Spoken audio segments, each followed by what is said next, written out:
Всем привет! Короткий видос по поводу замены сальника рулевого вала редуктора КамАЗ-4310.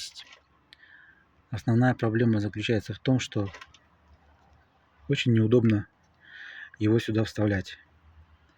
То есть головка в виде оправки не подойдет, поскольку здесь вот расстояние от самого вала до крестовины достаточно небольшое, поэтому сюда что-то засунуть проблематично.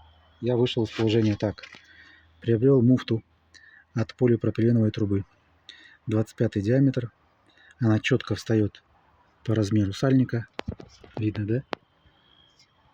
И четко сюда садится. То есть ставится новый сальник. Потом сверху оправочка наша. Вот она четенько зашла. Дальше уже можно молоточком плашмя аккуратненько его туда осадить.